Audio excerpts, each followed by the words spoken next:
Kana mul'isa harka. Akkasii.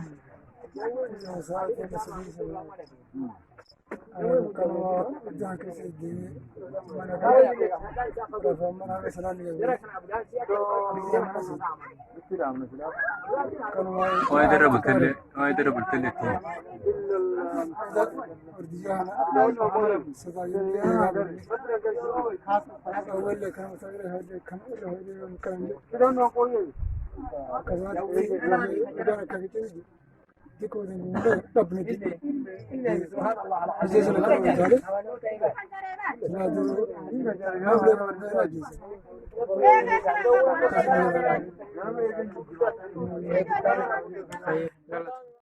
Nama ummata tokko kaleellee buqqa'ee waan qabu keessa mana fiitii fi qabeenya isaa dhabee miidhama guddaa namni dhumee asirratti miidhamni guddaan qabaate.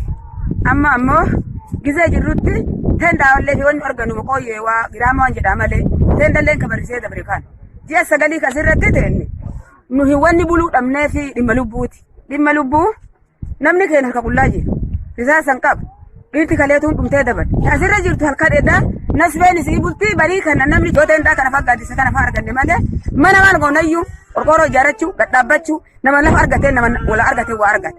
Tendallee aduu guyyaa keessa boqonnee halkanillee ofirraa qaban keessa bullellee dhagaa irra bullellee as eeggannee jirra. Amma gizee dhufteetti rabbi nullee haa gargaaru sinillee haa gargaaru nu gargaarsa akka dhiirki ta'e lammata nurraa addan duune kan jedhu qabaan.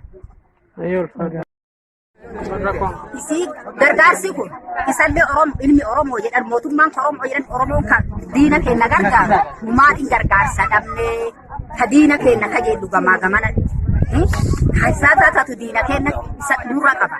Ha gaya mootummaa nyaata taatu san nurra qaba.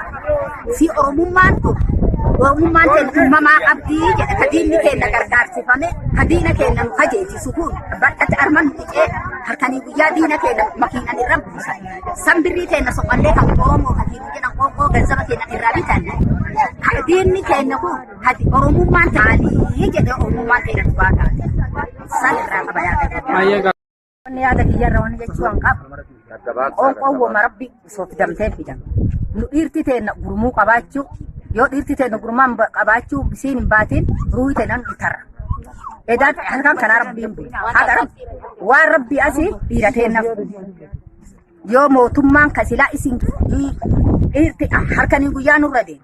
Dhiirti teenya dura waa hela keenya godhani. Jireenya keenyallee nu mul'isee akkasitti kan nu gargaachisu barbaachisaa jedhama jireenya argateetu faayidaa biraa barbaada.